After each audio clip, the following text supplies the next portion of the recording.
चलिए खबरों में आगे बढ़ते हैं। सभी को इंतजार है 10 मार्च का, जब यूपी चुनाव के नतीजे आएंगे, लेकिन उससे ठीक पहले वाराणसी में ईवीएम को लेकर हंगामा खड़ा हो गया है। चलिए आपको अब एक रिपोर्ट के जरिए दिखाते हैं, समझाते हैं कि आखिर पूरा मामला है क्या और किसने किस पर क्या आरोप लगाए हैं।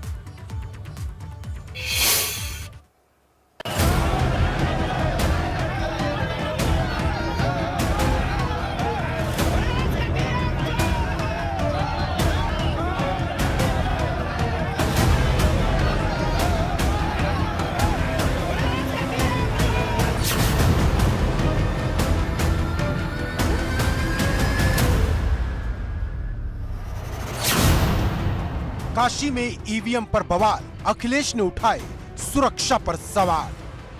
क्या वजह है कि बिना सिक्योरिटी, बिना इतने इंतजाम के ईवीएम जारी हैं? यूपी की चुनावी लड़ाई ईवीएम पर आई।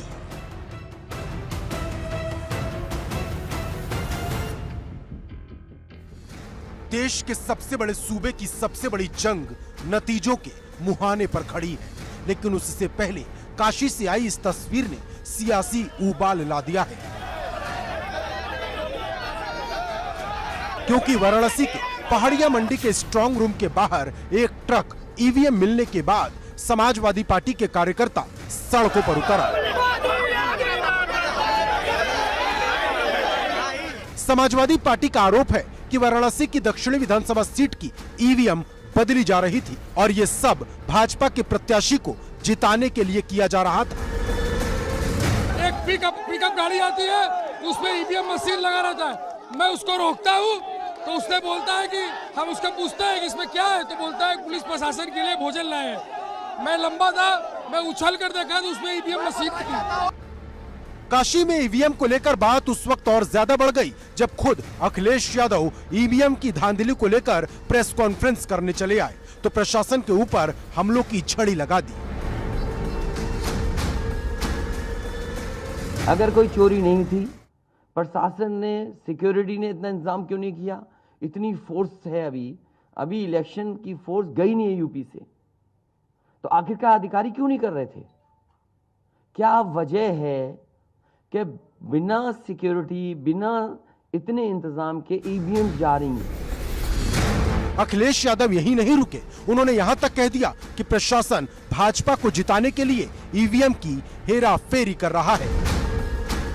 प्रमुख सचिव मुख्यमंत्री, आप जानकारी कर लें, अगर आपके डीएम्स कोई जानकार हैं, उन्होंने खुद बताया है कि वहां से, लखनऊ से फोन आ रहे हैं कि जहां पर भारतीय जनता पार्टी हार रही हो वहां पर काउंटिंग स्लो हो और रात तक काउंटिंग लेकर के जाइए। ईवीएम को लेकर अब लड़ाई आर पार में तब्दील हो गई है। सपा के प्रदेश अध्यक्ष नरेश उत्तम पटेल, प्रवक्ता राजेंद्र चौधरी, सुभाषपा के अध्यक्ष ओपी राजभर और जनवादी पार्टी सोशलिस्ट के अध्यक्ष संजय सिंह चौहान ने ईवीएम की घटना को लेकर राज्य निर्वाचन आयोग से शिकायत दर्ज कराई है।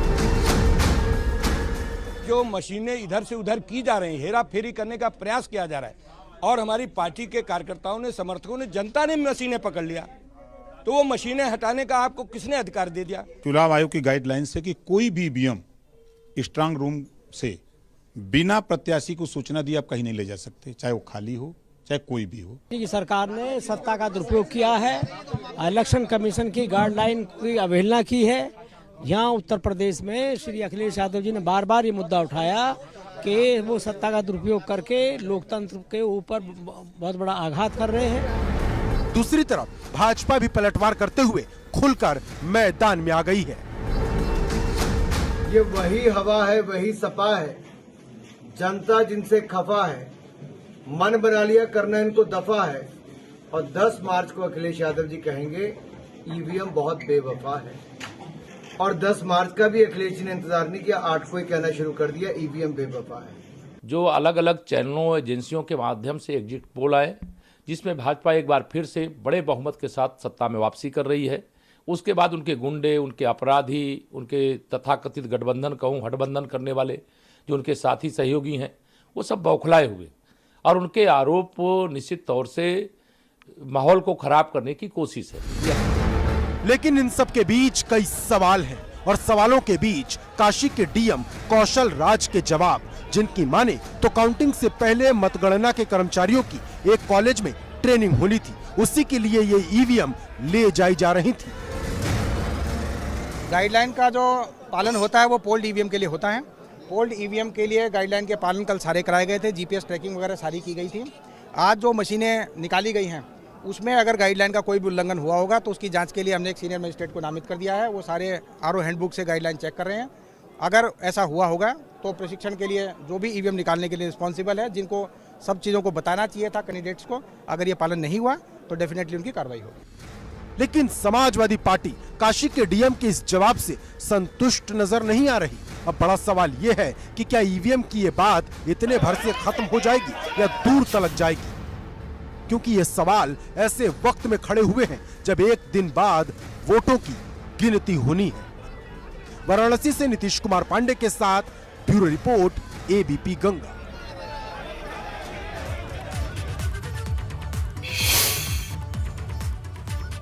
चलिए अब आगे बढ़ते हैं खबरों में। बरेली में कूड़े में बैलेट पेपर मिले हैं। बैलेट पेपर मिलने के बाद हड़कंप मच गया है। कूड़े की गाड़ी में बैलेट पेपर से भरा संदूक मिला है। सपा नेताओं ने मौके पर पहुंचकर हंगामा भी खूब किया है। जहां एक तरफ वाराणसी में स्ट्रांग रूम के बाहर ईवीएम मिलने के बाद से हड़कंप मचा हुआ है, तो वहीं दूसरी तरफ बरेली में भी बड़ी लापरवाही सामने आई है। बरेली के परसाखेड़ा वेयर हाउस के बाहर कूड़े की गाड़ी में बैलेट पेपर से भरे 3 संदूक मिलने से हड़कंप मच गया। आनन फानन में लोगों ने इसकी सूचना पुलिस अधिकारियों को दी, लेकिन तब तक सपा नेता भी मौके पर पहुंच गए और फिर क्या था, हंगामा शुरू हो गया।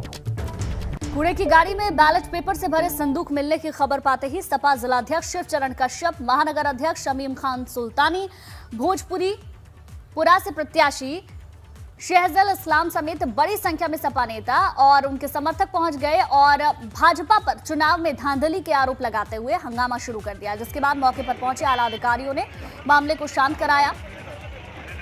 डीएम के मुताबिक निर्वाचन अधिकारी ने बैलेट पेपर के संदूक को कूड़े की गाड़ी में रखाकर मतगणना स्थल तक भेजा था, जिसको लेकर अब बात हो रही है।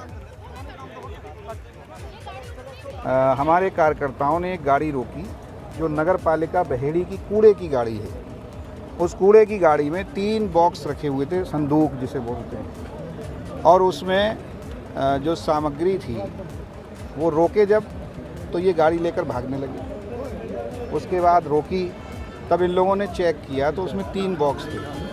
फिर सारे नेता लोग भी यहीं आ गए, कार्यकर्ता आ गए, और फिर अंदर ले जाकर हम लोगों को वो बॉक्स खोल के दिखाए हैं। उसमें बैलेट पेपर हैं लेकिन अनयूज्ड हैं। अनयूज्ड ही हैं, हाँ, ब्लैंक हैं। और उनकी जो सामग्री थी, जो लिस्टें बनती हैं कौन से वोट पड़े कौन से नहीं पड़े। अब हम लोग और मुस्तैदी से यहाँ पर ड्यूटी देंगे, अपनी ईवीएम को रखा लेंगे, क्योंकि जनता ने चुनाव आदरणीय अखिलेश यादव जी और समाजवादी पार्टी को जिता दिया है। उत्तर प्रदेश में विधानसभा चुनाव के 10 मार्च को नतीजे आने हैं और उससे पहले हम इस वक्त मौजूद हैं परसाखेड़ा स्थित वेयर हाउस पर, जहां पर आप देख सकते हैं काफ़ी हंगामा हो रहा है। समाजवादी पार्टी के यहां पे तमाम लोग पहुंचे हुए हैं। इनका आरोप है कि बैलेट पेपर की जो यहां पर पेटियां हैं उनमें धांधली की जा रही है। यहां पे पूर्व मंत्री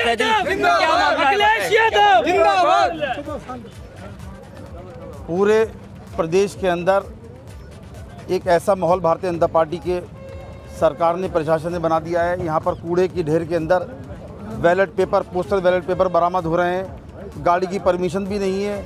अगर एसडीएम साहब को और तहसीलदार साहब को ये लाना ही था तो अपनी कोई सरकारी वाहन से लेकर के आते, उसमें खुद बैठ कर के आते। लेकिन प्रशासन की मंशा जो है साफ नहीं है, और वो चुनाव जो है जिस तरीके से पारदर्शिता के साथ मतगणना होना चाहिए, ऐसा नहीं हो रहा है। लखनऊ ज़िले के अंदर भी ऐसा पाया गया, बरेली के अंदर भी आज ने देखा होगा, ये कूड़े की गाड़ी के अंदर मतपत्र जो है, पोस्टल बैलेट जो है पाए गए हैं। तो मेरा जो है चुनाव आयोग से, ऑब्जर्वर से ये अनुरोध है कि यहाँ पर आएँ और आकर के ये देखें, और जिन्होंने ये, चाहे इसमें आरओ इन्वॉल्व हैं तो आरओ के खिलाफ सख्त से सख्त कार्रवाई होना चाहिए। अगर तहसीलदार है इसमें इन्वॉल्व, तहसीलदार के खिलाफ सख्त से सख्त कार्रवाई होना चाहिए। चुनाव आयोग पर चुनाव आयोग से शिकायत की जाएगी। और अब देख सकते हैं कि यहाँ पर तमाम जो समाजवादी पार्टी के लोग हैं लगातार निगरानी कर रहे थे।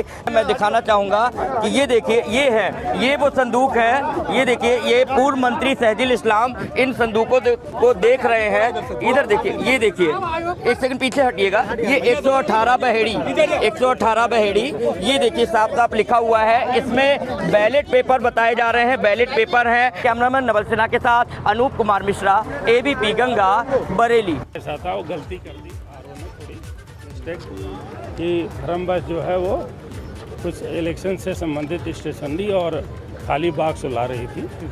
अब वो कूड़े की गाड़ी में थी, इसलिए लोगों ने आपत्ति की। आपने देखा है, लोग आए, सब संतुष्ट हो गए, देख लिए, सभी ने स्ट्रांग रूम देख लिया, किसी प्रकार की कोई परेशानी नहीं है और सारी EVM हमारी सुरक्षित है। इस बात पर कन्विंस होकर के लोग गए। चलिए खबरों में आगे बढ़ते हैं। देहरादून में भाजपा कांग्रेस की तैयारी मजबूत है। काउंटिंग में निगरानी के लिए दोनों की टीम तैयार है। भाजपा सांसद कैलाश विजयवर्गीय का देहरादून में लगातार डेरा जमा हुआ है। जी हाँ, भाजपा और कांग्रेस ने शुरू कर दी है तैयारी और कंट्रोल रूम भी तैयार कर लिए हैं। कांग्रेस ने निगरानी के लिए 12 पदाधिकारियों की टीम बनाई। कांग्रेस ने मुख्यालय में ही बनाया है अपना कंट्रोल रूम। तो आज से उत्तराखंड चुनाव की मतगणना का काउंटडाउन शुरू हो गया है, क्योंकि कल यानी कि 10 मार्च को सुबह 8 बजे से काउंटिंग शुरू हो जाएगी। चुनाव नतीजे आने में सिर्फ 24 घंटे का ही वक्त बचा हुआ है। इसके बाद एक एक सीट पर नतीजे सामने आने लगेंगे। हर सीट के नतीजों पर नजर रखने के लिए भाजपा और कांग्रेस पूरी तरीके से तैयार है। भाजपा ने कांग्रेस अब की जगह कैलाश विजयवर्गीय और प्रहलाद जोशी को इसके लिए जिम्मेदारी सौंपी है। तो वहीं कांग्रेस ने नतीजों पर नजर बनाए रखने के लिए पूरी टीम तैयार की है। इसके लिए अपने 12 पदाधिकारियों को नियुक्त किया गया है, जो कि कांग्रेस के प्रदेश कार्यालय में बनाए गए कंट्रोल रूम से मतगणना पर नजर रखेंगे और एक एक सीट के समीकरण की रिपोर्ट अलकमान को भी देंगे।